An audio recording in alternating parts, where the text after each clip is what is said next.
pessoa com tantas qualidades. Então, quando a gente pensa numa pessoa com tantas qualidades e que se perdeu, e com tantas chances também, né?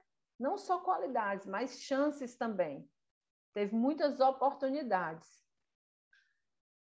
Alguns que são imperfeitos em caráter se acham ligados a interesses solenes, sagrados, e quando escolhidos para uma obra especial, não devem pensar que sua própria sabedoria lhes seja suficiente, que não precisam ser aconselhados, reprovados e instruídos.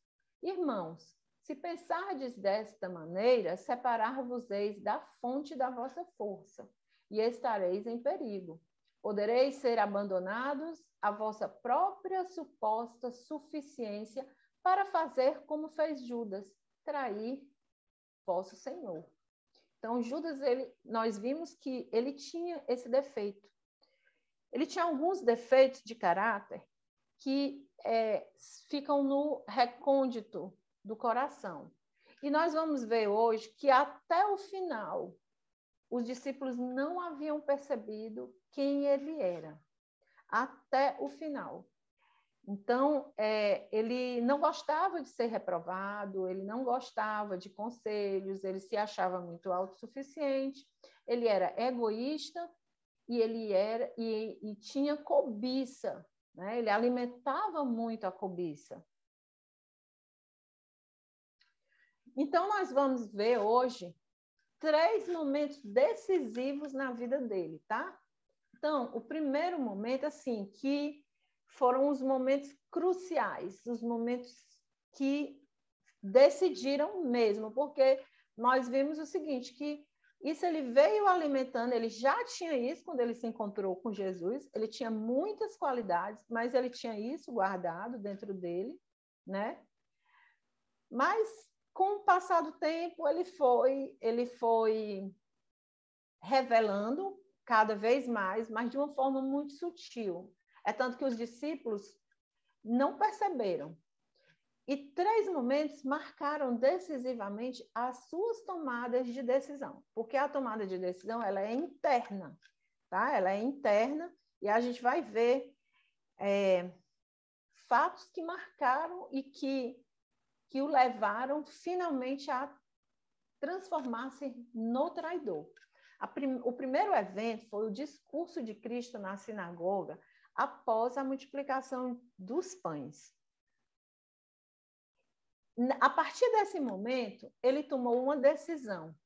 Que decisão foi essa?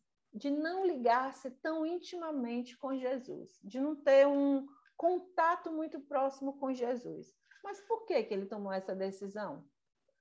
O discurso de Cristo na sinagoga a respeito do pão da vida foi a crise na vida de Judas. Por quê? Judas ele sempre esperou um reino terrestre, mas isso não era só ele, todos, isso era unânime, inclusive os discípulos, enfim. Mas quando aconteceu a multiplicação dos pães, ele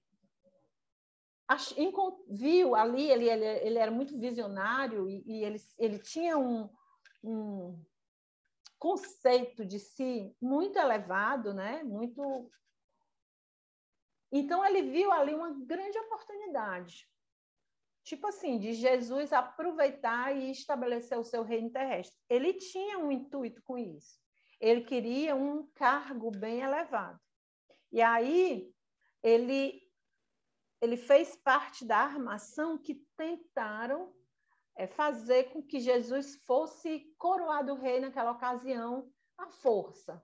E Jesus dissipou aquilo ali.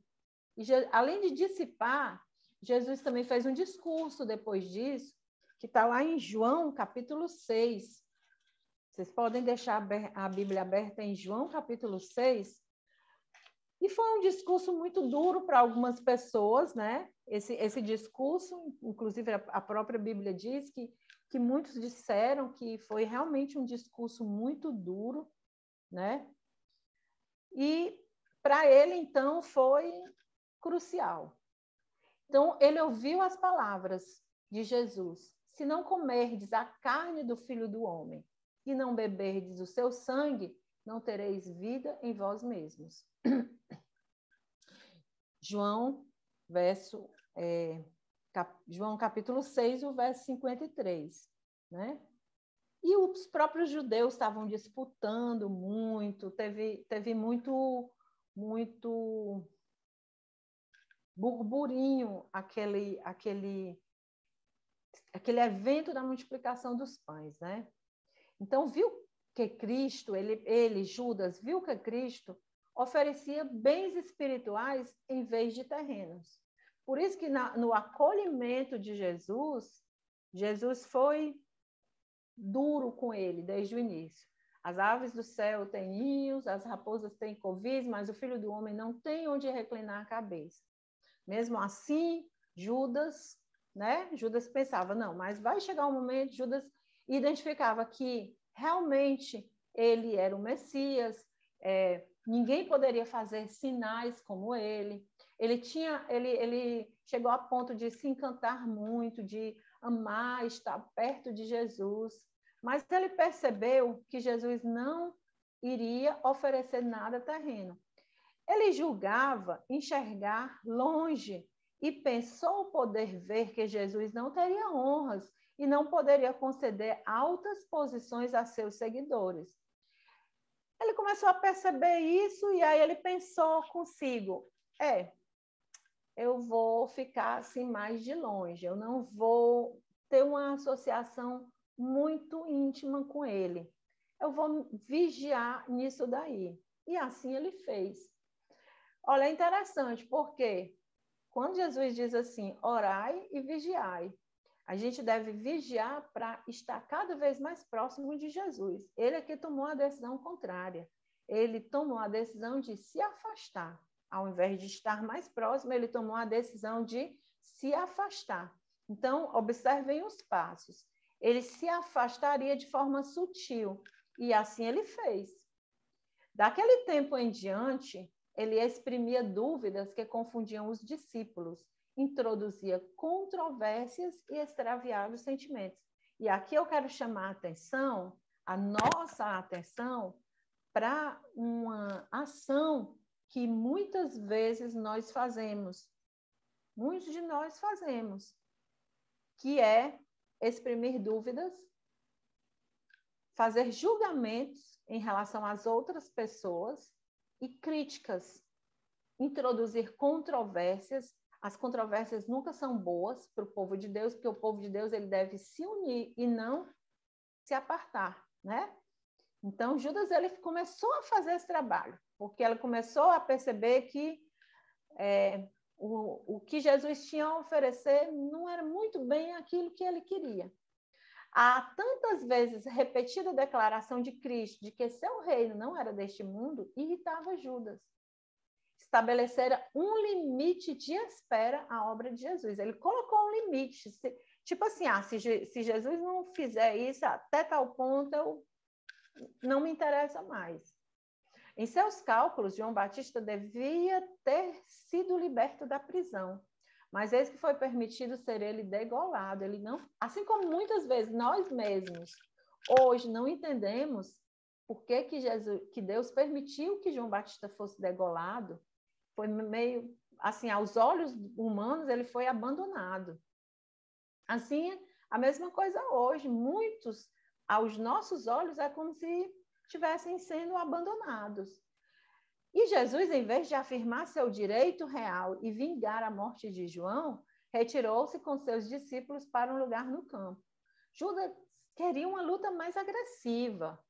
Pensava que se Jesus não impedisse os discípulos de executar os próprios planos, a obra seria mal sucedida. Observava a crescente inimizade dos guias judaicos e viu seus desafios desprezados quando pediram a Cristo um sinal do céu. Os guias judaicos pediram a Cristo um sinal do céu, Jesus disse que não daria esse sinal que eles estavam pedindo, até porque a vida constante de Jesus já era um sinal. Abriu-se-lhe o coração, aí eu também quero chamar a atenção disso aqui, a incredulidade. Oi? eu tirar só uma dúvida, por Diga. gentileza. Tá. Na minha tela não está mudando a tela. Você não mudou ou é assim mesmo? Está na Mudei. primeira ainda. Tá Pois na primeira? na minha Eu ainda está na mudei. primeira. Alguém mais pode falar aí? Se ainda está na primeira? Na minha também, Marília, tu estava na primeira. É? E na minha também está, na primeira, não mudou nada. Tá, vou ver aqui o que está acontecendo, tá? Só um instantinho. Estão vendo a primeira tela? Sim, a primeira. Pronto. Sim. Estão Sim. vendo a segunda? Sim. Estão vendo Sim. a segunda? Então, vou deixar Sim. assim, eu não vou colocar a tela grande, não. Vou deixar aqui mesmo, tá? Momentos cruciais na vida de Judas. Estão vendo? Essa é a terceira tela. Quarta. Pronto. Então, eu estava lendo essa declaração aqui, né? Abriu-se-lhe o coração à incredulidade. E o inimigo forneceu pensamentos de dúvida e de rebelião. Então, assim, os nossos pensamentos, eles são muito poderosos, porque é através dos nossos pensamentos que as nossas palavras e nossas ações são trazidos, como é que eu poderia dizer? À existência, né? Se materializam. Então, a gente se materializa, a gente materializa aquilo que a gente pensa através das palavras e através das nossas ações. Quando a gente permite que surjam pensamentos de dúvida, pensamentos de incredulidade, nós estamos fornecendo munição ao inimigo, porque aí ele vai plantando essa sementinha no coração da gente, tá? Nossa mente vai ficando... Porque assim, as nossas palavras, elas seguem o nosso pensamento, e o nosso pensamento segue as nossas palavras. Então, muito cuidado aí, né, com deixar-se levar pela dúvida e pela incredulidade. E o mais interessante disso tudo é que Judas, ele tinha um conhecimento profundo sobre a Bíblia. Não esqueçamos que ele era um escriba. Então, ele era muito conhecedor da palavra. Além dele ser conhecedor, tá? Ele tinha habilidades, muitas habilidades na fala, né? Então, ele começou a fazer um trabalho aí, tornando-se o representante de Satanás entre os discípulos. Ele começou a fazer o mesmo trabalho que Satanás iniciou lá no céu. Daquele tempo em diante, ele começava a exprimir dúvidas que confundiam os discípulos. Ele não falava em dúvida de forma aberta, ele falava de forma sutil. Como ele era um líder, né? Ele era o mais admirado de todos, não esqueçamos disso. Então, os discípulos tinham meio que uma consideração muito grande por ele. O que ele falava pesava muito. Então, ele começou a introduzir controvérsias e extraviados sentimentos, empregando os argumentos apresentados pelos escribas e fariseus contra as reivindicações de Cristo. Ele começou a usar os argumentos. Todas as pequenas e grandes aflições e contrariedades, as dificuldades e aparentes obstáculos ao avançamento do Evangelho, Judas interpretava como testemunhos contra a veracidade. Ou seja, ele afirmava entre os discípulos as suas dúvidas em relação ao Evangelho. Apresentava textos da Escritura, prestem muita atenção nisso, apresentava textos da Escritura que não tinham nenhuma ligação com as verdades que Cristo estava expondo. Essas passagens, separadas do seu contexto, deixavam os discípulos perplexos, acrescentando o desânimo que os assaltava de contínuo. Então, ele fazia uma obra, gente, tão sutil, que os discípulos ficavam perplexos, ficavam confusos, e ele disseminava a dúvida na mente deles. Só que eles não se apercebiam que ele estava fazendo isso, tá? É aquela famosa da unhada esconde a unha, tá? Todavia, tudo isso era feito por Judas de maneira a parecer que era consciencioso. E ao passo que os discípulos estavam em busca de provas que confirmassem as palavras do grande mestre, Judas, quase imperceptivelmente, os queria levar para outro rumo, porque os discípulos também tinham suas dúvidas, né? Nós sabemos que todos eles tinham grandes defeitos. Assim, de modo muito religioso e aparentemente sábio, estava apresentando as coisas sob aspecto diverso daquele em que Cristo as expusera. Olha, gente, isso é muito sério. De modo religioso e aparentemente sábio. Ele expunha as coisas de uma forma oposta à que Cristo expunha. Emprestando às suas palavras um sentido que ele não lhes dera. Suas sugestões estavam sempre despertando desejos ambiciosos de vantagens temporais, porque todos os discípulos tinham essas ambições temporais também. Mas ele fomentava isso cada vez mais, desviando assim os discípulos dos importantes assuntos que deveriam ter considerado. A dissensão quanto a qual deles devia ser o maior era geralmente despertada por Judas. Então, Judas começou a fazer esse trabalho de semear a discórdia, semear a dúvida. Então, ele tornou-se realmente um agente de Satanás, né? Ele começou a fazer esse trabalho. Em tudo quanto Cristo dizia aos discípulos, havia qualquer coisa com a qual Judas não concordava no interior dele, no coração dele. Ele não expunha isso abertamente. Isso estava guardado lá dentro. Por isso, gente, é muito perigoso o julgamento, tá? Porque a gente não conhece o coração do outro. Sob sua influência, fazia rápidos progressos o fermento da deslealdade. Os discípulos não percebiam em tudo isso o verdadeiro agente, que era Satanás.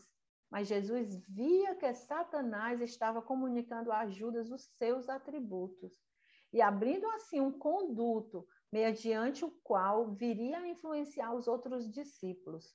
Isso declara Cristo 1 ano antes da traição. Não os escolhi a vós os 12, e um de vós é um diabo. João 6, verso 70. Isso foi 1 ano antes. Então, Jesus disse, por quê? Porque o diabo é aquele que semeia a discórdia e a dúvida. E ele começou a fazer esse papel de forma muito sutil. É isso que eu quero chamar a atenção, tá? Então, o evento da multiplicação dos pães e o fato de Jesus não ter querido ser coroado rei foi o primeiro fator, né? Foi o primeiro evento crucial na vida dele e no qual ele tomou a decisão de ir se afastando e começou a fazer esse papel muito perigoso de semear a discórdia, de semear a dúvida e aquele papel daquelas pessoas que gostam de criticar o outro, né? Então, assim, a gente vê uma coisa que não está muito legal, é muito fácil falar, né? Fazer é que é mais difícil. Então, falar é fácil. Das duas, uma. Ou você não fala, ou você faz, ou você não fala, né? Mas aí, às vezes, a pessoa nem faz e ainda fala. Então, ou fica quietinho, caladinho, não está gostando, se afasta simplesmente e pronto. Mas a gente tem que lutar contra isso, tá? Para não fazer esse papel do inimigo, ser um agente de Satanás entre os irmãos. Não está satisfeito? Retira-se. Né? É mais honroso, né? Poderia dizer assim. Não ficar sem concordar, semeando a dúvida, a discórdia, a crítica.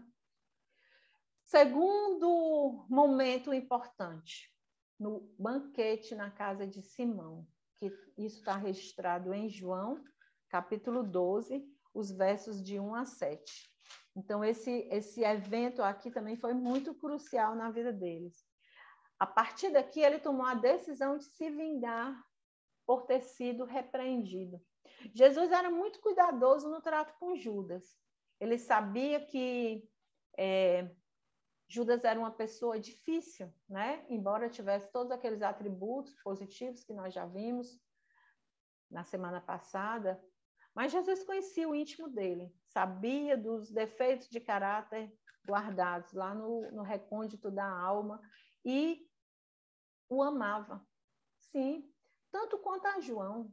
João, ele é conhecido como o discípulo amado pelo simples fato dele ter se aproximado mais de Jesus, foi o que mais se aproximou de Jesus, por isso que era o discípulo amado. Não porque Jesus o amasse mais do que os outros, mas porque ele se aproximou mais de Jesus.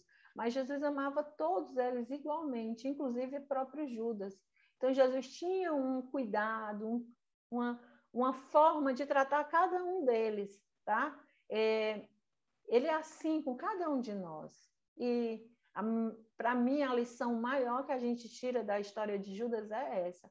É você ter um trato especial com cada um. Então, Jesus, ele tinha isso. Ele tinha aquele cuidado de não repreender Judas abertamente, porque ele sabia que Judas não gostava. E ele não podia dar nenhum motivo, nós vamos ver isso, para que Judas fizesse o que ele fez, tá? Todavia, Judas não fazia oposição aberta. Judas, ele começou a fazer aquele trabalho ali que nós vimos, né? De semear discórdia, as dúvidas, distorcer as escrituras, né? Tirar do contexto, dar uma interpretação errônea, enfim. Mas ele fazia isso nas entrelinhas. Ele não duvidava abertamente, ele não falava mal. Você sabe quando tem gente que vai falar mal do outro e parece assim que ela está falando bem, né? Ela fala assim, vamos dizer assim, coisas positivas, aí de repente ela, né, solta alguma coisinha negativa e aquilo ali já deixa uma dúvida na cabeça do outro, tá? É mais ou menos isso que ele fazia. Então, ele não fazia nada de forma aberta. Então, ele não parecia duvidar das lições do Salvador. Ele não murmurou exteriormente até o tempo da festa na casa de Simão. Lembrando que Judas também alimentou a cobiça, tá? Além do egoísmo e o orgulho, porque o orgulho era o que o impedia de que o Espírito Santo trabalhasse com ele.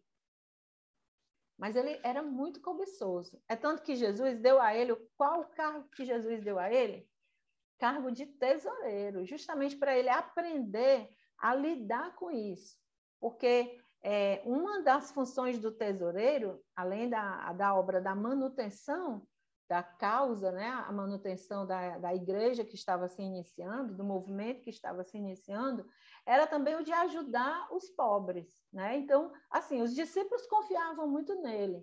Ele era um bom financista, ele tinha habilidades administrativas, mas ele, né, ele sempre tirava vantagens para ele mesmo. Aí, quando chegou nessa ocasião aqui, no banquete da casa de Simão, Maria chegou com aquele unguento, que nós sabemos o quão caro era aquele unguento, ele se incomodou com aquilo, porque nós sabemos que a pessoa precisaria trabalhar, acho que 1 ano ou mais, não me lembro bem, mas era muito caro mesmo. Ela passou um tempão juntando dinheiro e foi comprar aquele unguento aí. E aí, quando ela chegou nos pés de Jesus e derramou aquele unguento, aquilo ali incomodou terrivelmente a Judas. Por que que Judas ficou tão incomodado com aquilo? O dinheiro não era dele, só que o dinheiro ia para ele. Ele era o tesoureiro. Era ele que administrava o dinheiro. Então, ele não se conteve. Porque é assim, gente. Por mais que a pessoa faça uma obra às escondidas, mas sempre chega um momento que a máscara cai. Só que aqui a máscara caiu, mas mesmo assim os discípulos ainda não perceberam. Tá? Então, ele fez apenas um comentário, né? Então, ele manifestou sua disposição cobiçosa. E aí Jesus fez também uma reprovação um pouco mais direta, porque até então Jesus o reprovava de outras formas, através, vamos dizer aqui na linguagem de hoje, através de uma pregação, que ele poderia achar que aquilo era uma indireta para ele, e muitas vezes ele achou, muitas vezes ele percebeu que Jesus estava falando dele. Jesus falava muito de lições de generosidade, de acolhimento com os pobres, e aí ele fez aquela poderíamos dizer, comentáriozinho, né? Ele fez aquele comentário dizendo assim, em João capítulo 12, verso 4, né? A partir do verso 4, ele diz assim: então, um dos seus discípulos, Judas Iscariotes, filho de Simão, o que havia de traí-lo, disse: por que não se vendeu este unguento por 300 dinheiro e não se deu aos pobres? Então, ele criticou a ação de Maria, né? Ele disse, que desperdício, essa mulher traz esse unguento aí tão caro, para quê? Para desperdiçar? Isso aí podia ter sido dado aos pobres, porque ele não estava pensando nos pobres. O pobre que ele estava pensando era ele. Ora, aí o próprio apóstolo, o apóstolo João, faz um comentário no verso 6. Ora, ele disse isso não pelo cuidado que tivesse dos pobres, mas porque era ladrão e tinha a bolsa, e tirava o que ali se lançava. E aí Jesus fez uma reprovação, né? Qual foi a reprovação que Jesus fez? Jesus poderia tê-lo desmascarado ali, era uma oportunidade de Jesus desmascará-lo. Jesus não fez isso. Jesus apenas disse o seguinte no verso 7: deixai-a, para o dia da minha sepultura guardou isto. Porque os pobres sempre os tendes convosco, mas a mim nem sempre me entendes. Ou seja, Maria fez uma ação em favor do próprio Jesus, ungiu o corpo dele em vida. Ungiu o corpo dele em vida. Judas não gostava muito de ouvir falar na história da morte de Jesus, né? Então, Jesus fez uma pequena repreensão e ainda disse assim, todas as vezes que esse evangelho for pregado, o que essa mulher fez vai ficar marcado, vai ficar registrado. Ele ficou com orgulho ferido, né? Ele que já tinha decidido se afastar, não ser tão íntimo e tão próximo de Jesus, agora ele resolveu se vingar. Orgulho ferido e desejo de vingança derribaram as barreiras e dominou a ganância com que por tanto tempo condescendera. Vamos abrir nossa Bíblia em Lucas, capítulo 22, versos de 3 a 5. A gente vai ver que Jesus fez aqui uma repreensão, e aí, verso 3 a 5, Lucas 22. Entrou, porém, Satanás em Judas, que tinha por sobrenome Iscariotes, o qual era do número dos 12. E foi, e falou com os principais dos sacerdotes e com os capitães, como lhe o entregaria, os quais se alegraram e convieram em lhe dar o dinheiro. Porque assim que Jesus chamou a atenção dele, ele sentiu, ele ficou ferido, com orgulho ferido. E aí, daquele banquete, ele já saiu para fazer a negociação com os sacerdotes. Mas Judas ainda não estava de todo endurecido, apesar de aqui em Lucas 22, de 3 a 5, dizer que entrou, porém, Satanás em Judas. Satanás entrou em Judas em que sentido?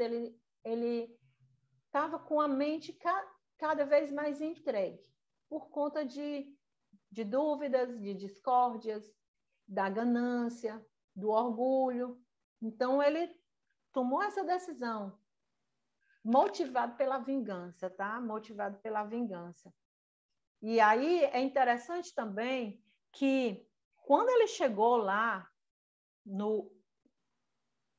onde os sacerdotes estavam reunidos, os sacerdotes estavam planejando como eles pegariam Jesus, como eles fariam para chegar.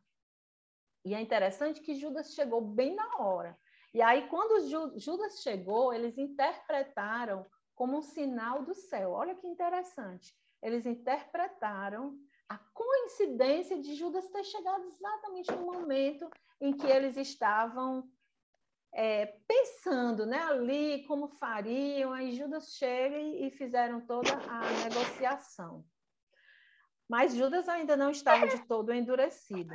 Mesmo depois de se ter 2 vezes comprometido a trair seu Salvador, havia oportunidade de arrependimento. Mesmo assim, Judas ainda tinha oportunidade de arrependimento. Por isso que eu digo, irmãos, a história de Judas, ela é muito importante por conta disso. Porque eu sempre tive na minha cabeça assim, por que é que Jesus aturou Judas? Se ele já sabia desde o início que era um traidor, por que ele não dispensou logo? E por que Judas foi escolhido para ser um traidor? Mas ele apenas tinha os requisitos e ele se deixou. Agora, oportunidade de não ter sido, ele teve. O ato de Maria achava-se assinalado o contraste com o de Judas, com o que Judas estava a praticar. Que incisiva lição poderia ter Cristo dado àquele que lançara a semente da crítica e do mau juízo na mente dos discípulos? Jesus poderia tê-lo desmascarado aqui. Com quanta justiça poderia o acusador haver sido acusado? Aquele que lê os motivos de cada alma e entende toda a ação, poderia haver aberto aos olhos de todos na festa sombrios capítulos da vida de Judas. Poderia ter sido patenteada a vã pretensão em que o traidor baseava suas palavras, pois em vez de compadecer-se dos pobres, roubava-os do dinheiro que se destinava a socorrê-los. Poderia haver sido despertada indignação contra ele por sua opressão à viúva, ao órfão e ao jornaleiro, mas Jesus não fez. Houvesse, porém, Jesus desmascarado Judas, isso teria sido apresentado como causa da traição. Então, Judas teria um motivo. Judas poderia ter usado isso como um motivo. E se bem que é acusado de ladrão, Judas teria captado simpatia mesmo entre os discípulos. O Salvador não o repreendeu, Jesus o repreendeu de uma forma sutil, mas para Judas foi a gota d'água, né? E evitou, assim, dar-lhe desculpa para a traição. O olhar que Jesus lhe lançou, no entanto, convenceu a Judas que o Salvador lhe penetrara a hipocrisia e lera seu baixo, desprezível caráter. E louvando Maria, tão severamente reprovada por ele, Cristo repreendera Judas. Antes disso, o Salvador nunca lhe fizera uma censura direta. Agora a reprimenda irritou-lhe o coração e ele decidiu vingar-se. Então, o primeiro passo, o afastamento. O segundo passo, a decisão do afastamento, né? Um afastamento mental, né? Porque continuou ali entre os discípulos e andando com Jesus. Segundo passo, a vingança, né? E o terceiro e último evento, né? Na vida dele, o terceiro e último evento crucial que o levou à tomada final de decisão. A última ceia. A última ceia está relatada, né, em todos os evangelhos, mas eu peço que vocês deixem a Bíblia aberta em João, capítulo 13. E a gente vai ver grandes lições aqui na Santa Ceia, tá? Jesus, ele já estava, quando chegou no momento dessa reunião da Páscoa, da ceia, da última ceia, Jesus estava assim, um pouco cansado já, né? E aí, tanto que ele já abre para os discípulos que havia um traidor entre eles. Ele já tinha dito um ano antes, né? Que havia um que iria traí-lo. E ali ele foi mais incisivo. né, com os discípulos. Em João capítulo 13, verso 2, diz assim: acabada a ceia, tendo já o diabo posto no coração de Judas Iscariotes, filho de Simão, que o traísse. Então, a gente viu quando ele saiu do banquete na casa de Simão, ele já foi negociar, ele realmente negociou. Mas a gente viu que ali ele ainda tinha chance. E Jesus o acolheu na última ceia, né? Quando eles chegaram, eles vinham daquela discussão de quem era o maior. Aquilo tinha causado um atrito muito grande, de forma geral, em todos eles. Então, eles já chegaram aí com essa disposição, tá? Para a ceia. E aí, Judas, ele escolheu a melhor posição, né? Judas sentou-se à esquerda de Jesus e João sentou-se à direita. João sentou-se ao lado de Jesus porque ele amava estar ao lado de Jesus. Judas não. Sentou-se ao lado porque ele queria uma posição de destaque, tá? Então, escolhendo sua posição à mesa, Judas procurara colocar-se em primeiro lugar. E Cristo, como servo, serviria o primeiro. João, para quem Judas sentira tão grande amargura, foi deixado para o fim. Então, quando eles chegaram, estava tudo preparado.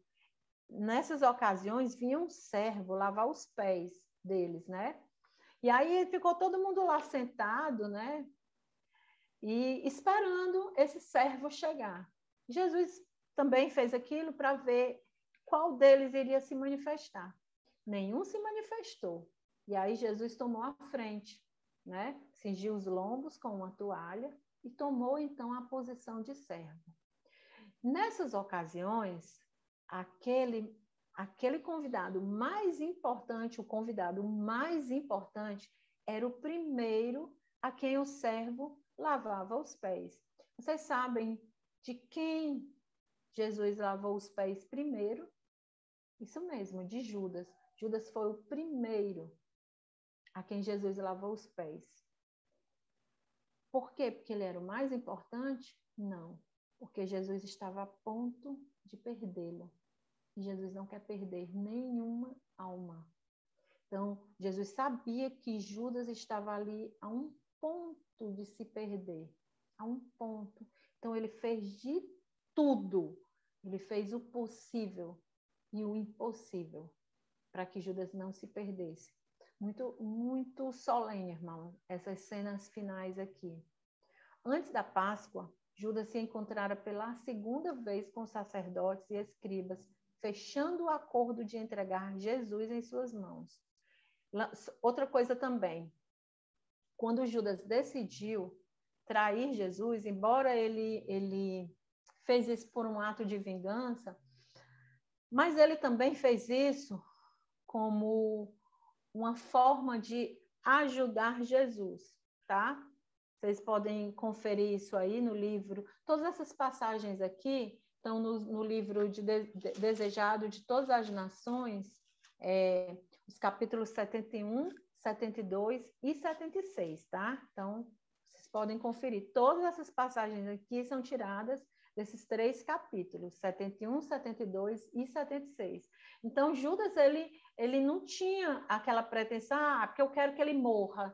Não era assim. Ele pensou assim, eu vou entregar, no final das contas, quando ele se vê acuado, ele vai dar um jeito.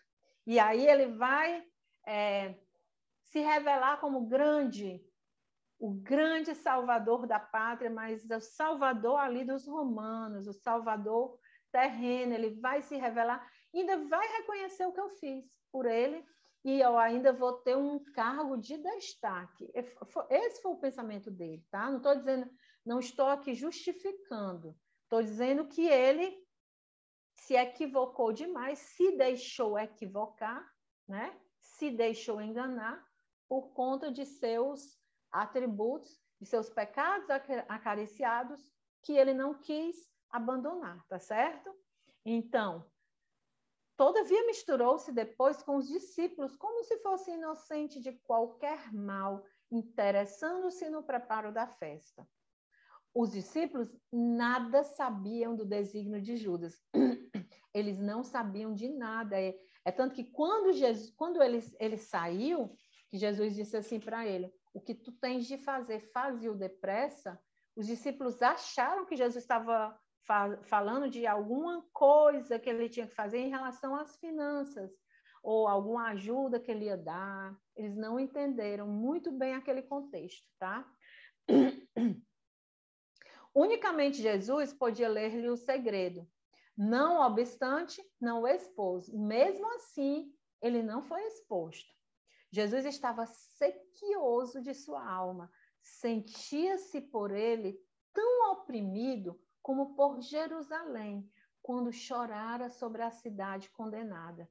Seu coração bradava: como posso renunciar a ti? O empolgante poder daquele amor foi sentido por Judas.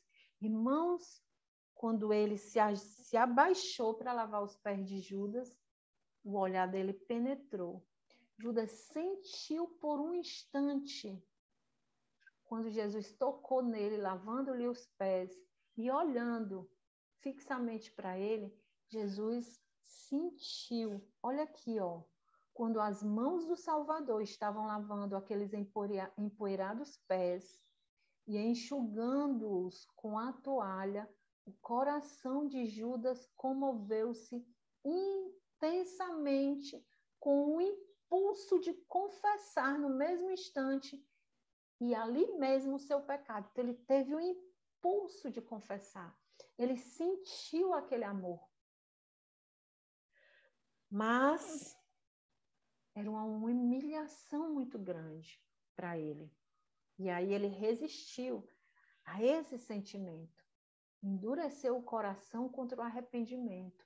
E os velhos impulsos, no momento que foram postos de lado, dominaram-no novamente. Você vê, né? Foram ali minutos, talvez segundos, em que ele sentiu-se profundamente tocado. Teve vontade de se entregar, de confessar ali o seu pecado. E Jesus lutou muito por isso, irmãos. É impressionante, porque a gente nunca vê esse lado da história, né? Aí o que aconteceu logo em seguida? Ficou aquele zum, zum, zum, não é? No lava-pés, Cristo dera convincente prova de que compreendia o caráter de Judas. Porque quando ele começou a lavar os pés, né? Ele lavou primeiro de Judas, aí foi de um a um. João foi o último, João foi deixado para o final. E Judas já tinha uma disputazinha com João. Então ele disse, nem todos estáis limpos, né? Lá em João 13. Nem todos estáis limpos. Palavras convenceram o falso discípulo de que Cristo lhe lia o secreto desígnio. Agora Jesus falou mais claramente. Aí Jesus disse, olha, tem um que vai trair. Aí eles ficaram naquela disputa. Nossa, será que sou eu? Será que sou eu? E aí Pedro fez menção para João. E João, como estava recostado com a cabeça dele no peito de Jesus, João dirigiu-se a Jesus baixinho e perguntou, Senhor, quem é? Aí Jesus disse para ele, aquele que meter comigo o bocado molhado. E era justamente Judas. Mesmo assim, eles ainda não tiveram uma compreensão tão clara. E aí, Judas pergunta assim, né? Por acaso sou eu? Lá em Lucas... Não, é em Mateus. Mateus 26. Mateus 26. Enquanto eles comiam, Mateus 26, verso 21. Enquanto eles comiam, disse, em verdade vos digo que um de vós me há de trair. E eles, entristecendo-se muito, começaram um por um a dizer-lhe, porventura sou eu, Senhor? E ele respondendo disse, o que mete comigo a mão no prato, esse me há de trair. Em verdade, olhem só isso aqui, em verdade o Filho do Homem vai, como acerca dele está escrito, mas ai daquele homem por quem o Filho do Homem é traído. Bom seria para esse homem se não houvera nascido. E respondendo Judas, Judas já havia entendido, né? Porque Judas já sabia o que ele tinha feito. Mas ele ainda podia desfazer, né? Até aqui. E respondendo Judas, o que o traía, disse, porventura sou eu, Rabi. Ele disse, tu o disseste. Enquanto comiam, aí Jesus fez todo o ritual, né? Tomai, comei, este é o meu corpo. E aí, logo em seguida, Judas saiu, e aí, voltando lá para João, capítulo 13, aí o detalhe de João, capítulo 13. E aí, a partir do momento que ele saiu, aí foi quando Jesus disse, o que fazes? João, capítulo 13, verso 27. E após o bocado, entrou nele Satanás. E aí ele sedimentou, tá? Ele sedimentou a sua perdição nesse momento. E após o bocado, entrou nele Satanás. Disse-lhe, pois, Jesus, o que fazes? Faze-o depressa. Verso 28 diz assim, ó. E nenhum dos que estavam assentados à mesa compreendeu a que propósito lhe dissera isso. Porque, como Judas tinha a bolsa, pensavam alguns que Jesus lhe tinha dito, compra o que nos é necessário para a festa ou que desse alguma coisa aos pobres. E tendo Judas tomado o bocado, saiu logo, e era já noite. Até esse passo, Judas não passara dos limites de possibilidade de arrependimento. Mas quando saiu da presença do seu Senhor e de seus condiscípulos, fora tomada a decisão final. Ultrapassara os termos. Judas escandalizou-se com o ato de Cristo em lavar os pés deles. Se Jesus assim se humilhava, pensou, não podia ser o rei de Israel. Estava destruída toda a esperança de honra mundana num reino temporal. Judas ficou convencido de que nada tinha a ganhar por seguir a Cristo. Depois de o ver rebaixar-se a si mesmo, segundo pensava, confirmou-se em seu propósito de negar a Cristo e de confessar-se enganado. Foi possuído por um demônio e resolveu completar a obra que concordara em fazer, entregando seu Senhor. E aí, em Mateus 26, até dos versos 49 e 50, a gente tem o momento da prisão de Jesus. Mateus 26, os versos 49 e 50. Quando Jesus estava ali no horto, né? Chegaram para prendê-lo, né? E no verso 49 diz assim, e logo, aproximando-se Jesus, disse, eu te saúdo, Rabi. E beijou, porque ele já tinha feito essa combinação. Jesus, porém, disse, amigo, a que vieste? Então, aproximando-se, eles lançaram mão de Jesus e o prenderam. E aí ele esperou, né? Ele ficou naquela expectativa. Ele vai se libertar, ele não vai se deixar, ele não vai morrer, alguma coisa vai acontecer. E nada aconteceu do que ele esperava. Jesus se entregou. Jesus foi condenado à morte e aquilo causou um desespero nele. Mateus 27, de 3 a 5, ele ficou desesperado quando ele viu que Jesus não ia fazer nada por si. Os discípulos ficaram todos, foi uma comoção, né?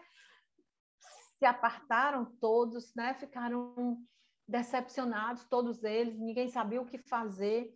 Judas mais ainda, só que no caso de Judas, ele percebeu que tinha cometido um erro. Ele percebeu que tinha cometido um erro, porém, não encontrou mais lugar de arrependimento. Ele sentiu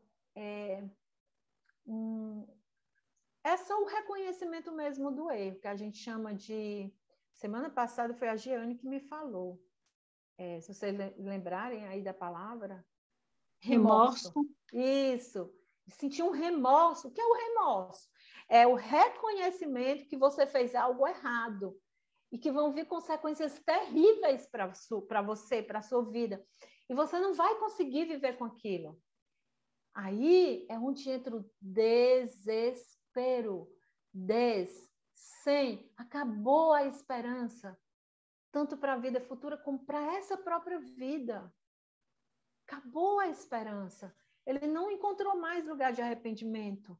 Então, Mateus 27, de 3 a 5, diz assim: então Judas, que o traíra, vendo que fora condenado, trouxe, a Bíblia utiliza o termo arrependido, na verdade, arrependido no sentido aqui de estar com remorso, de reconhecendo o erro dele, reconhecendo que ele não foi correto, mas que não tinha mais nada a ser feito. Ele trouxe as 30 moedas de prata. E conta o espírito de profecia que quando ele chegou desesperado. Ele olhou para Jesus e Jesus olhou com ternura ainda para ele. Jesus não teve nenhum olhar de condenação para ele. Jesus não reprovou, não o condenou. Ele já estava perdido, gente. É como chutar cachorro morto. Chutar cachorro morto. E aí ele ficou, nossa, tão desesperado. E aí ele começou, ele ficou implorando, ele se ajoelhou nos pés do sacerdote. Olha, foi um erro. Esse homem é inocente, ele não fez nada. E aí no verso 4 ele diz assim: pequei, traindo sangue inocente. Eles, porém, disseram: o que nos importa? Isso é contigo. E ele, atirando para o templo as moedas, retirou-se e foi se enforcar, porque não tinha mais esperança para ele, nem para a vida futura, nem para essa própria vida. Ele perdeu todas as esperanças. Ele reconheceu o próprio erro, como, né, na segunda vinda de Jesus, todos, por fim, irão se dobrar perante Jesus, reconhecendo realmente.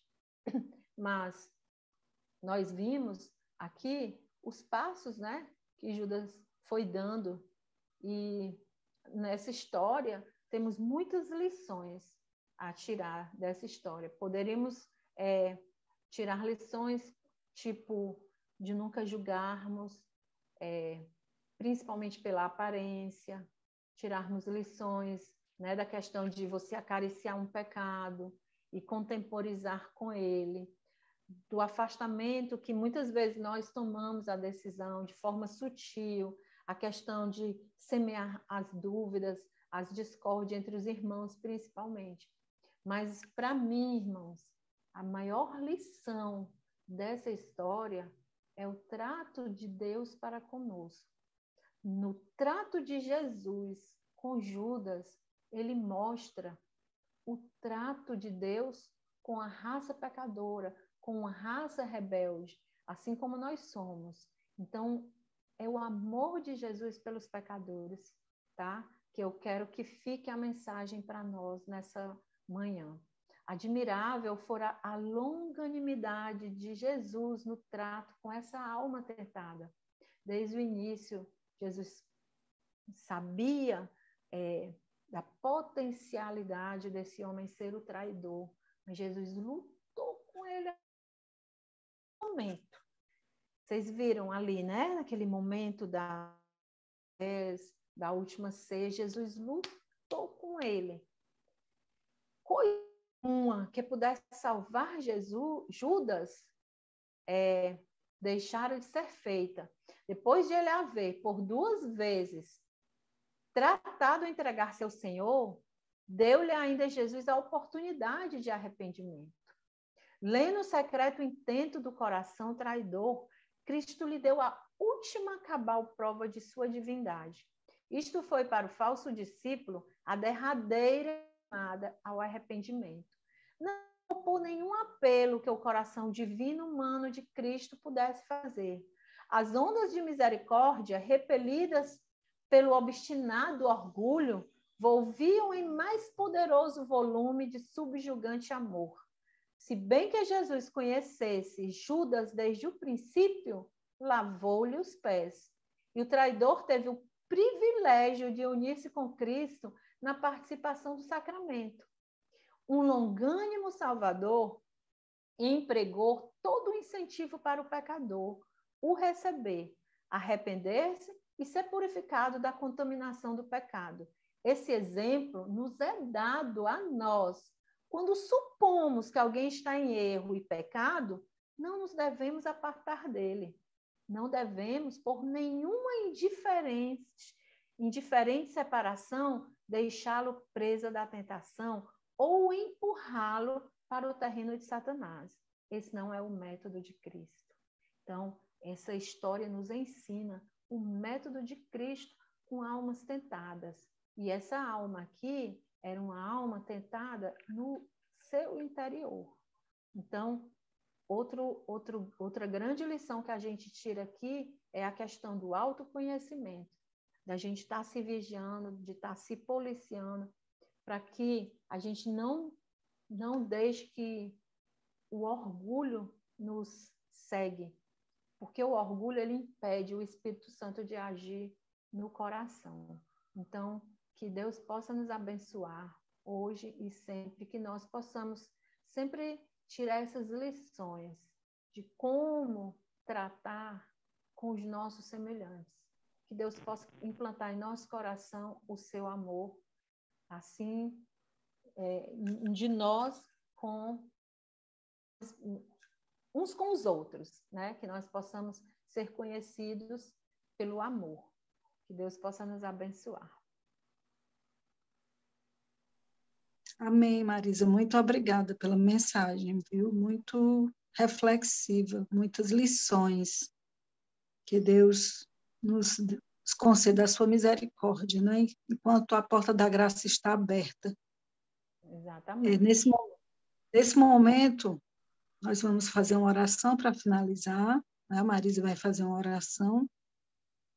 E eu convido mais uma pessoa para fazer uma oração, por gentileza.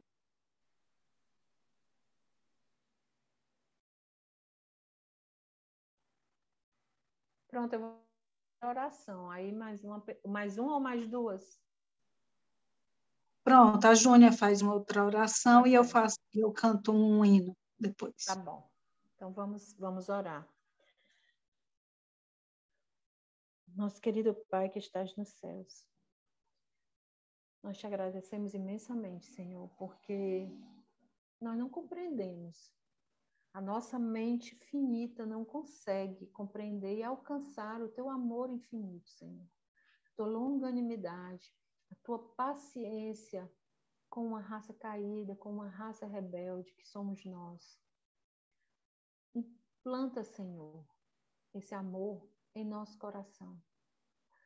Nós teremos uma eternidade inteira para compreendê-lo e nunca chegaremos à compreensão total. Mas nós podemos desenvolver em nós esse amor através do teu Santo Espírito. E é isso que nós queremos. Uma história muito trágica, uma história muito triste que nós estudamos nos 2 últimos domingos. A história de uma pessoa que tinha um potencial para ter sido uma bênção, uma honra para o teu santo nome e tornou-se um traidor. Então, Senhor, todos nós estamos sujeitos a passar por isso. Judas te traiu e Pedro te negou, mas Pedro encontrou lugar de arrependimento, enquanto que Judas não. Então, Senhor, tem misericórdia de nós. Não nos deixa chegar ao ponto de te trair. Trabalhe em nosso coração, Senhor, o querer e o efetuar segundo a tua boa vontade.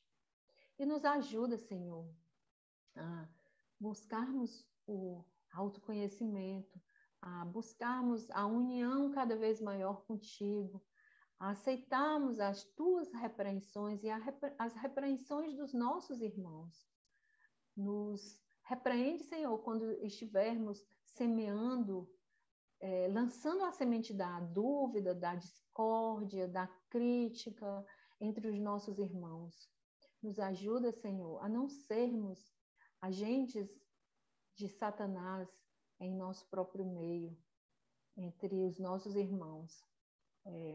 Queremos te suplicar que nos perdoe e que o Senhor possa alcançar através de nós, possa nos usar para a honra e glória de teu nome e que nós possamos, Senhor, alcançar todas as pessoas com as quais nós temos contato, o máximo que for possível, que nós aprendamos a tua forma de lidar com Judas, que é a forma que nós temos de lidar com aqueles que nós supomos estar em tentação ou mesmo em pecado, seja ele aberto ou não. A tua forma de lidar com cada um dos discípulos, com suas diferenças, deve ser a nossa forma de lidar com todos aqueles que estão ao nosso redor. Cada pessoa é especial, sabemos disso, mas muitas vezes queremos tratá-las de forma igualitária. Nos dá sabedoria, Senhor, pois nós não temos. E a tua palavra diz que tu dás liberalmente. Então precisamos, Senhor, do teu Santo Espírito, precisamos da tua sabedoria. Te suplicamos todas essas bênçãos em nome e pelo amor do Senhor Jesus. Amém, Senhor. Santo e eterno Deus, Paizinho Todo-Poderoso, continuando aqui a oração da tua serva, Pai, eu te louvo, eu te agradeço, porque graças ao Senhor, o Senhor tem nos dado a alegria de te conhecer. Obrigada, Senhor. Não como os discípulos, olhando para Jesus face a face, andando com Jesus, comendo com Jesus. Olha, Senhor, mas eu creio, temos algo muito maior do que eles tiveram. As experiências que eles passaram. Isso tem nos ajudado, Senhor. Isso tem nos libertado, tem aberto as nossas mentes. E eu te agradeço por tua serva, que tão bondosamente veio falar conosco. O Senhor, o teu Espírito falou com ela e ela se permitiu ser usada a transmitir essa mensagem para nós. E eu te louvo por isso, Pai. Nem sempre temos essa disposição. Ajude-nos, Senhor, a fazer como ela orou, a estarmos dispostos a ser instrumentos em tuas mãos. A não ser alguém que leve outros a pecar, a disseminar a discórdia, mas ao contrário disso, como Jesus fez, que possamos ser pessoas que tenhamos olhar de misericórdia pelos nossos irmãos, por aqueles necessitados. Deus querido, Deus bendito, que a Marisa possa ser abençoada de forma poderosa pelo Senhor. Que essas bênçãos possam recair sobre toda a sua casa. Toma cada um aqui, Pai. Que esta mensagem possa crescer em nosso coração, de forma que entendamos o seu maravilhoso olhar por cada um de nós. Se em algum momento pecamos contra o Senhor e contra o nosso próximo, por favor, Pai, nos ajude a fazer diferente, perdoe os nossos pecados e nos dê entendimento a cada dia, não para nos sentirmos melhores, mas para fazermos a Tua vontade, Pai. Esse é o desejo do meu coração. Cada dia que Te conheço, Pai, eu mais perto quero ficar de Ti. Me apaixono mais pelo Senhor. Mais desejo sinto de fazer a Tua vontade, Pai. Que o Teu querer, Paizinho, possa ser realizado em nossos corações de maneira tal que em nenhum momento queiramos ficar longe de Ti. Não queremos retirar da Tua presença, Pai. Continue conosco. Fique conosco, Senhor. Em nome de Jesus eu te oro e no nome dele eu te agradeço. Amém, Senhor. Amém. Amém. Se tens mágoas, volve agora a Cristo, o melhor amigo que tu tens. Eis que está te sempre achegado, pronto a dar-te seus melhores bens.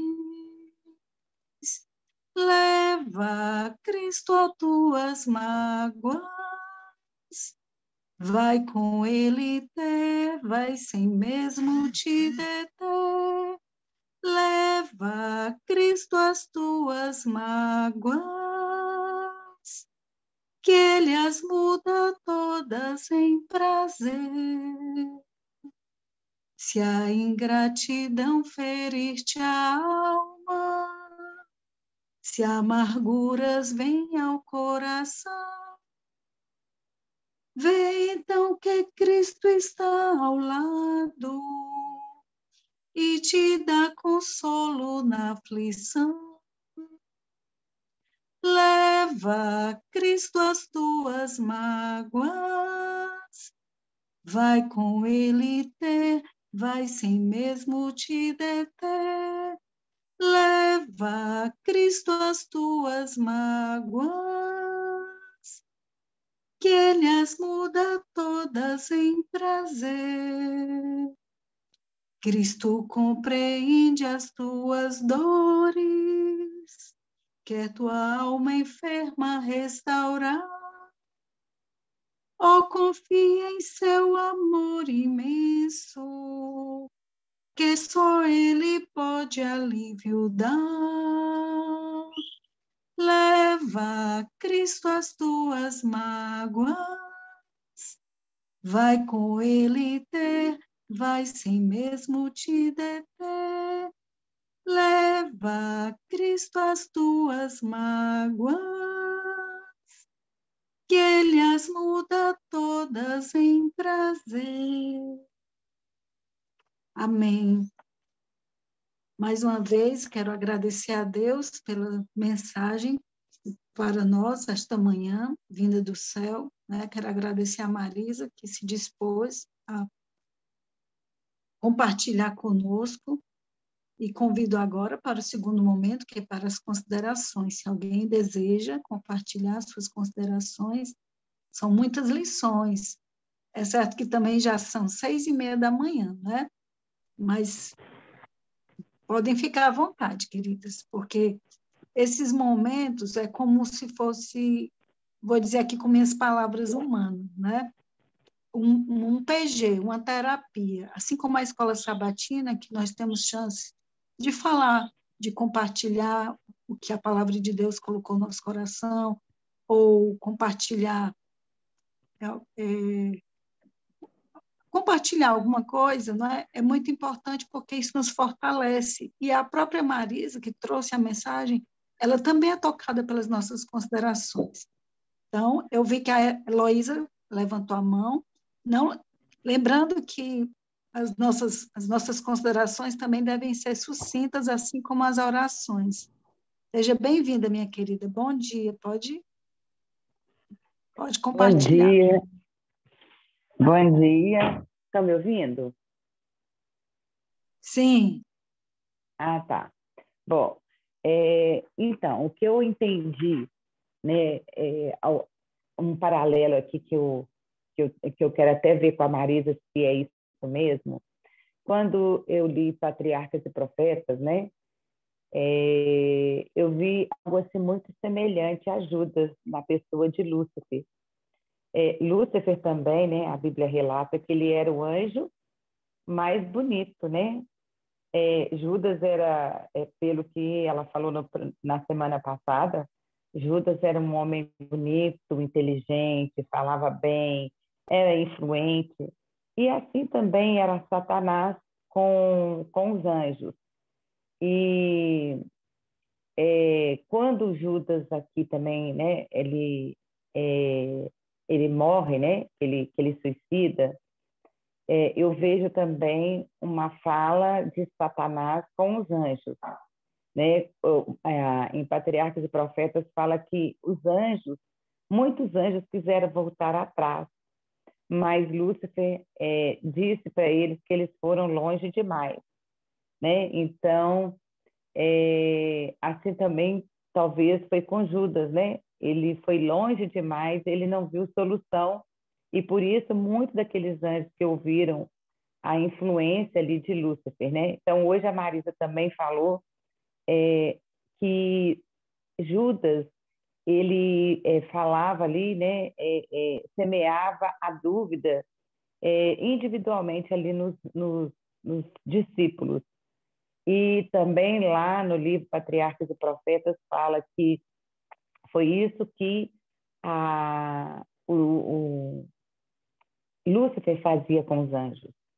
Ele ia individualmente em cada anjo, né, para colocar dúvida quanto ao caráter e à lei de Deus, né? Então, Marisa, eu gostaria que você me respondesse.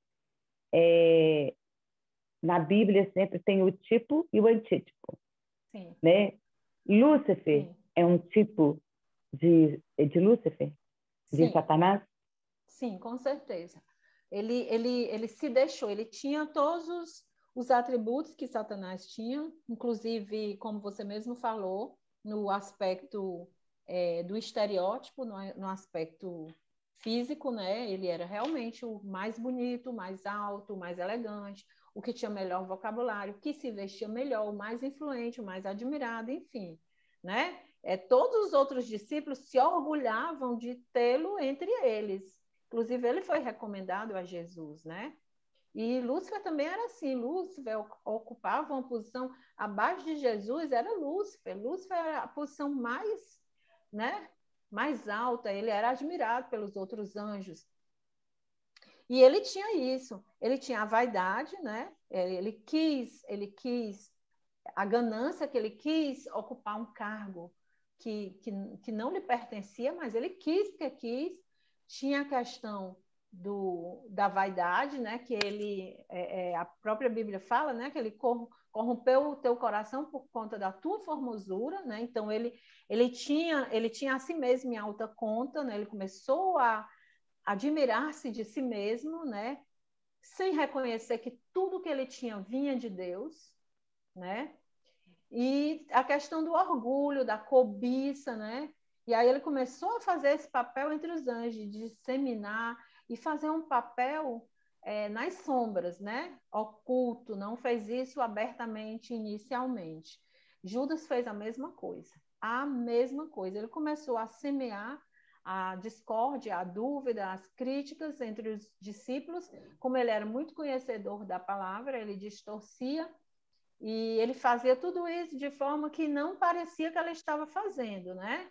Então, isso é muito perigoso, irmãos. Por quê? Porque assim como Judas é um tipo de Satanás, mas qualquer um de nós pode fazer esse papel, sim, tá? É só nós permitirmos. E pela graça de Deus não haveremos de fazer, né? Mas fica aí a lição, a irmã falou uma coisa muito interessante, a irmã Júnia, na oração, que nós temos algo que os discípulos não tiveram. Os discípulos tiveram ali Jesus face a face, caminharam com ele e tiveram ele face a face, mas o próprio Jesus diz que coisas muito maiores os seus discípulos do futuro teriam e fariam, não é? E nós temos aí essas lições para nos nortear, né?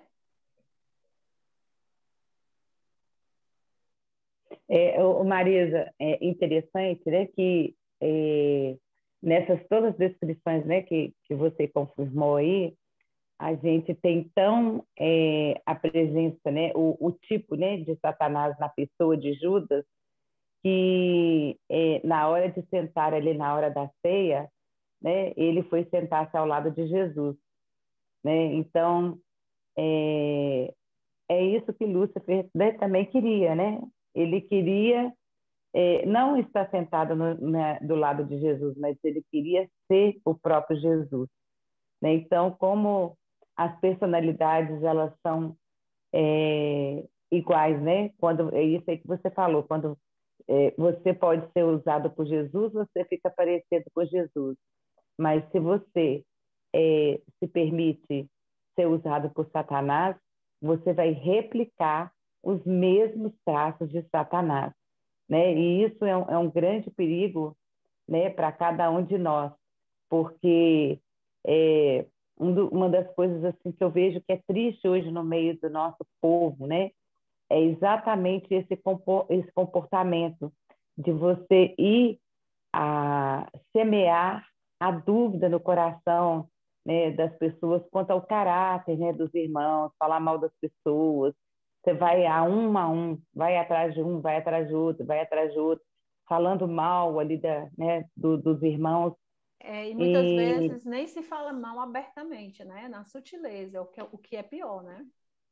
Então, isso aí que você falou, eu vejo que é algo muito sério, e vejo que isso, né, é nada mais do que nada menos do que o próprio Lúcifer estando manifestando, né, na nossa boca. Nós aceitando ser representantes dele. Né? Isso é muito profundo, né? Todas essas coisas e reflexivas, né? Para a gente inibir em nós esse comportamento. A próxima vez que nós viermos, eu vou trazer a história de João e nós vamos ver o contraste, desde do início até o fim, entre a vida de João e de Judas.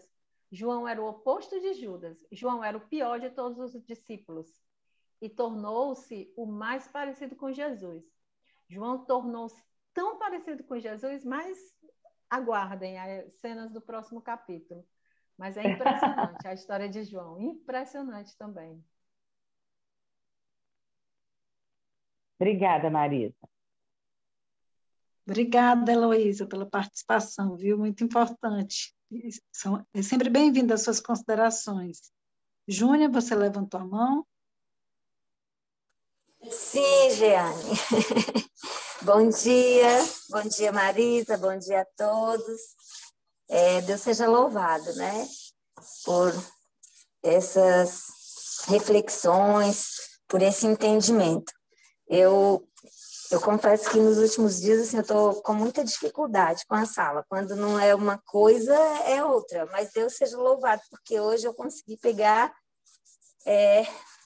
pelo menos uma boa parte, eu consegui ouvir e compreender. E foi bem tranquilo, porque como Marisa, desde o primeiro momento, ela deu a bibliografia para a gente, as lições de casa, eu fui passar uma semana no hospital com minha sogra e eu aproveitei e levei alguns livros, né? E dentre eles estava o Desejado, porque eu queria muito refletir sobre essa história. E eu li, reli, e hoje foi bem mais fácil, mesmo com dificuldade de ouvir, mas foi bem mais fácil compreender. E eu fico vendo assim como discípulos hoje que somos, como às vezes a gente também tem essas dificuldades e às vezes eu vou fazer um comentário aqui assim, que Deus tenha misericórdia, mas às vezes a gente não está tão diferente do que aconteceu nesse contexto aqui, porque quando eu falo a gente, assim, porque tem alguns momentos... Irmã, você está generalizando. Não tá isso, pronto. Isso, porque a gente busca Jesus, a gente está na presença de Jesus, mas a gente não tem a compreensão das palavras de Jesus, a gente não tem a compreensão do caráter de Jesus. E eu percebo que Judas, ele estava ali nesse estado, porque quando é que eu confesso para os irmãos que quando eu li no Desejado, que Judas, ele... a profetisa, a escritora, ela fala que ele imaginava, e hoje Marisa repetiu isso, que Judas ele imaginava que no final Jesus ele se sairia bem, vamos dizer assim, né, usando as minhas palavras, que ele não ia ser morto, ele não ia se permitir passar pela morte. E quando Judas percebeu a entrega de Jesus, ele entrou em desespero. Ele entrou em pânico, ele não pôde suportar aquela situação. E por isso ele foi e se perdeu, suicidou. E quantas pessoas a gente vê fazendo isso hoje?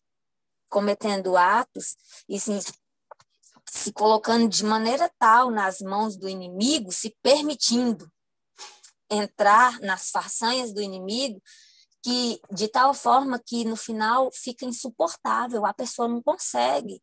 E quando a Marisa falou assim, eu acho que eu compreendi, se não você me corrige, Marisa, que a gente precisa dar a mão, que a gente não pode afastar das pessoas, mesmo quando a gente vê que elas estão em pecado, é exatamente por causa disso. O nosso olhar tem que ser de compaixão, tem que ser de misericórdia, porque foi isso que Cristo fez com Judas até o último momento.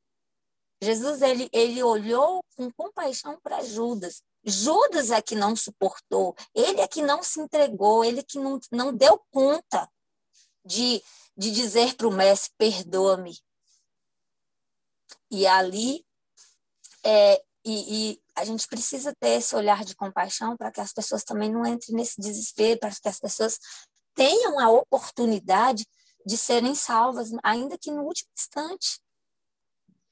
E a porta da graça está aberta.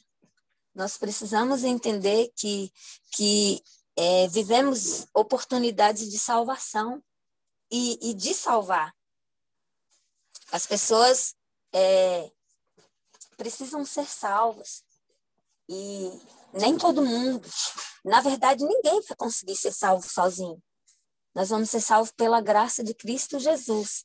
E alguns conseguem olhar para Jesus e ver Jesus com seus próprios olhos, sem que ninguém fale, sem que ninguém aponte, sem que ninguém mostre. Mas uma grande multidão só vai enxergar Jesus se nós apontarmos Jesus para essas pessoas, ou se nós formos Jesus para elas, ou se elas virem Jesus em nós. Então, que Deus tenha misericórdia de mim e de cada um de nós, que nós possamos compreender essas mensagens e viver literalmente essas mensagens, para que todos que queremos ver no céu, sejam salvos pela graça de Cristo. Em nome de Jesus. Amém, amém. Vamos finalizar nossa sala hoje. Vou ler aqui Salmo 15, diz assim, verso 3. Vou ler todo. Senhor, quem habitará no teu tabernáculo? Quem morará no teu santo monte? Aquele que anda sinceramente e pratica a justiça e fala a verdade no seu coração. Aquele que não difama com a sua língua, nem faz mal ao seu próximo, nem aceita nenhum opróbrio contra o seu próximo. Vou finalizar aqui. No final diz, quem faz isto nunca será abalado. Então, aqui na sala, nós temos aprendido diversas lições. A princípio, nós batemos muito na tecla, que foi muito bom para mim, mas ainda tem muito a vencer, foi contra a murmuração, né?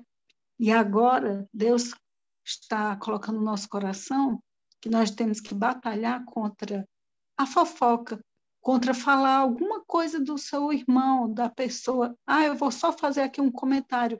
Eu vou só aqui desabafar. Não podemos ouvir, nós temos que fugir como uma lepra, porque diz que nós nem devemos falar e nem ouvir. É muito sério isso. E isso é uma lição que eu preciso aprender, porque às vezes é como se fosse natural nosso. E a difamação, qualquer comentário que a gente faça de alguém, o mínimo que seja, influencia o outro. Você começa a ver o outro daquela forma. Se eu chegasse para Júnior ou para alguém e dissesse assim, Marisa prega, mas a vida dela não é assim, ela parece uma coisa, qualquer movimento. Aí você dizia, vixe, aí você começa a não ver as coisas como realmente elas são. E diante do céu, isso é perigoso. E a minha consideração é que nós precisamos, pela graça de Deus, andar no caminho estreito, não se desviar nem para a direita nem para a esquerda, porque Judas, ele tinha muitos atributos, mas ele foi se desviando sem se aperceber. E o inimigo, ele é sutil, ele é sagaz, ele é astucioso, ele engana. E o que está previsto aí para os últimos dias não é o decreto aberto. Nada vai ser aberto, é enganoso. O inimigo, ele trabalha com engano, ele vai enganar o mundo todo, E que, pela graça de Deus, nós possamos não ser enganados, porque ele tem essa habilidade. Por isso que nós não podemos confiar nos nossos sentidos. Nós precisamos sempre andar na linha, não se desviar. O inimigo trabalha nas sombras, não é? Ele trabalha nas sombras. Só complementando aí o que a Jeane disse, só um instantinho, Júnior. Vocês percebam o seguinte, que os próprios discípulos, até o final, eles não desconfiavam de Judas, né? Judas saiu, quando ele saiu da Santa Ceia, os discípulos, quando Jesus disse, o que tem de fazer, fazem-os depressa, eles ainda não haviam percebido quem era Judas. Eles só foram perceber mesmo no momento que Jesus foi preso. Aí foi que os olhos deles se abriram, entenderam? E essa questão da fofoca é outra coisa também que a gente tem que bater muito nessa tecla, tem que estudar muito sobre isso e tem que falar muito sobre isso, porque é bom falar da vida dos outros, é bom saber da vida dos outros. Por que eu estou falando isso? É bom, entre aspas, não é bom no sentido de que é bom espiritualmente, não, é bom porque isso faz parte da nossa natureza. Então, é algo muito sutil e que a gente tem que tomar muito cuidado. A neurociência ensina que nós nos interessamos mais pela vida dos outros do que pela nossa própria vida. Por que vocês acham que Facebook, Instagram, redes sociais têm crescido tanto de forma tão assustadora? É todo mundo dando conta da vida uns dos outros. É só isso que acontece. Por que disso? Porque nós somos seres sociais. Deus nos fez assim, seres sociais. Nós precisamos uns dos outros. Precisamos do relacionamento uns com os outros. Agora, como tudo que Deus criou, Satanás distorce e leva para o lado mal, ele leva isso aí também. Porque nós poderíamos nos preocupar uns com os outros, mas sempre de uma forma positiva e não de uma forma negativa. Isso, então... Jeane, isso que você falou assim, é uma coisa muito séria, né? Porque só existe fofoqueiro que fala porque tem um fofoqueiro que ouve, né? Então, se não tivesse o fofoqueiro que ouvisse, não teria o fofoqueiro que falasse, né? Então, tanto um quanto o outro é fofoqueiro, né? Então, a gente tem que vigiar, porque às vezes eu não falo, mas eu estou escutando, né? E se eu estou escutando, eu também sou fofoqueira, né? Então, a gente tem que se policiar. E no Espírito de Profecia fala também o seguinte, que nos últimos dias, né, Satanás ele vai guardar todas as suas cartadas, né, todas as suas fichas, exatamente para desestruturar a igreja, né? Por quê? Lá no Espírito de Profecia fala assim, Satanás disse a seus anjos que as igrejas estavam dormindo. Ele aumentaria o seu poder e prodígio de mentira, e assim as poderia reter. Mas disse ele, odiamos a seita dos observadores do sábado. Eles estão continuamente trabalhando contra nós e tirando-nos os súditos para guardar a odiada lei de Deus. Ide e fazei com que seus possuidores de terras e dinheiro se encham de cuidados. Se puderdes fazer o colocar as afeições nessas coisas, ainda os reteremos. Poderão professar o que quiserem, tão somente fazei cuidar mais do dinheiro que do êxito, do reino de Cristo e da disseminação das verdades que odiamos. Apresentai-lhes o mundo em sua forma mais atrativa, para que ame e idolatrem. Devemos conservar nas nossas fileiras todos os meios de que pudermos dispor. Quanto mais recursos os seguidores de Cristo dedicarem a seu serviço, tanto mais prejudicarão o nosso reino, arrebatando-nos os súditos. Quando celebrarem reuniões em vários lugares, estamos em perigo. Sede muito diligente, pois promovei perturbação e confusão, se for possível. Destruir o amor de um para com os outros. Olha, gente, como que Satanás ele vai guardar todas as suas forças e energias com os seus anjos do mal para exatamente, né, termos esse espírito aí de Judas, né? Que ele vai nos dar tanto dinheiro. Então, muitos dos nossos queridos que são fiéis, que estão ali trabalhando, mas Satanás vai dar a eles trabalho, dinheiro, para que eles ficam envolvidos em ganhar e multiplicar mais, e assim fiquem inertes quanto à obra de Deus. E outra coisa que ela fala aqui, né, que a serva do Senhor fala, que é para promover perturbação e confusão, destruir o amor um com os outros. Então, essa questão de falarmos, né, aí pelas costas, né, de ficar denegrindo o caráter, né, dos nossos queridos, dos nossos irmãos, Satanás ele vai trabalhar com isso ativamente. Por quê? Inclusive, o pastor Ted Wilson publicou, né, alguns dias aí para trás, uma das suas preocupações é a desunião da igreja. Porque, olha aqui a resposta onde está, Satanás vai fazer com que haja conflito, fofoca, desentendimento, e aí os irmãos falam assim, não quero fazer mais nada não vou mais, agora eu vou só sentar no banco, porque fulano faz isso, fulano faz aquilo, aí eu estou magoada com isso, eu estou chateada com isso, ninguém faz isso ou ninguém faz aquilo. De onde vem isso? Promover perturbação e confusão, se for possível. Tira o amor de um para com os outros. É por isso, irmãos, que essa sala aqui é maravilhosa, porque ela tem aberto os nossos olhos, né, Jeane? Quanto a todas as ciladas que nós vamos ter emaranhados agora nos últimos dias. E Deus tem aberto os nossos olhos e tem nos preparado para que nós possamos mantermos-nos de pé diante de tantas coisas que ainda está por vir, né? Nós ainda não estamos passando por nada. Isso é só o princípio das dores. E eu vejo que a sala, ela tem fortalecido a cada um de nós, porque ela está tirando de nós o nosso eu e colocando Cristo em nós, né? Porque quando vier verdadeiramente as provações, nós vamos entender e reconhecer que o nosso irmão não é o nosso inimigo, que o nosso inimigo se chama Satanás, e é ele que quer a nossa derrota e a derrota do nosso irmão.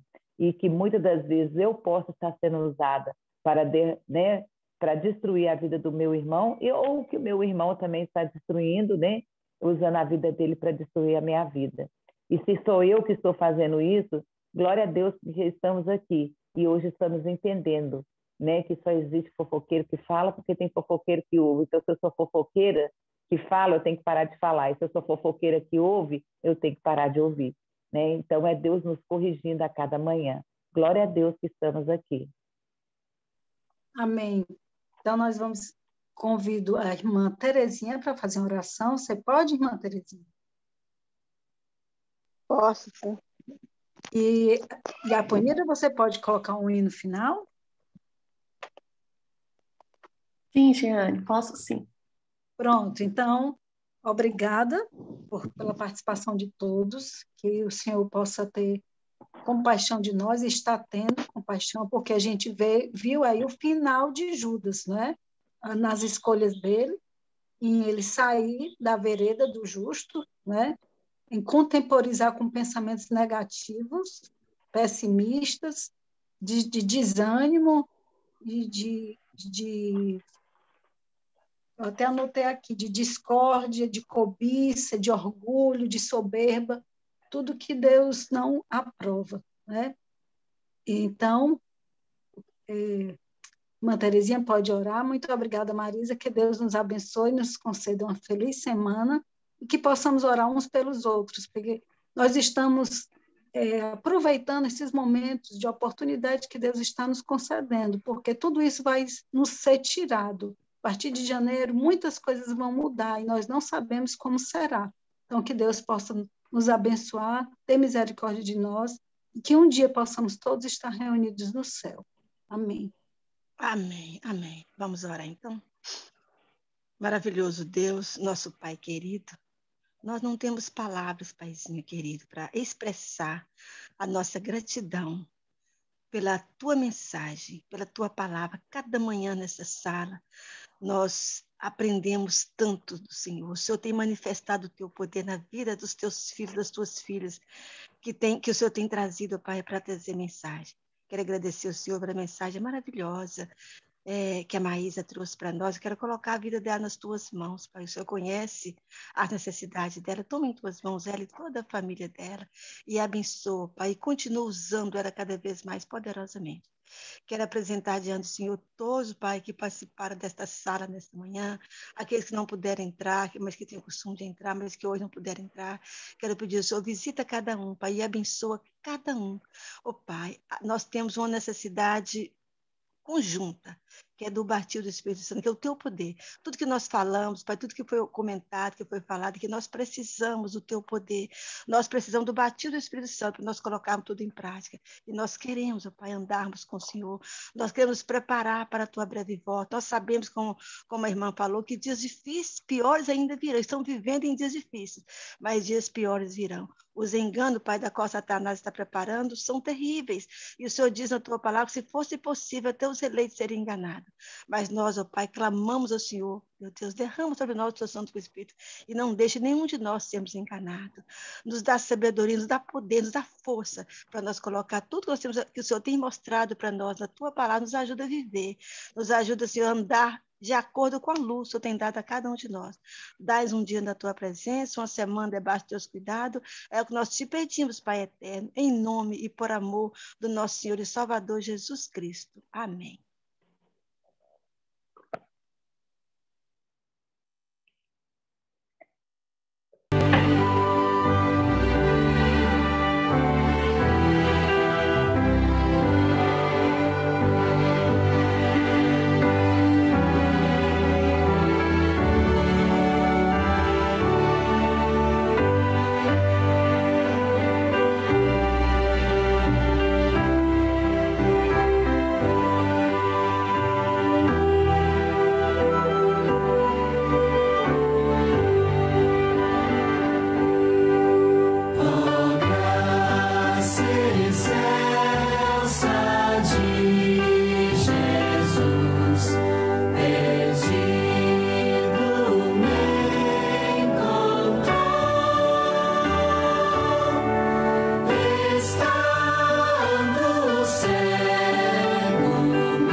Bom dia a todos.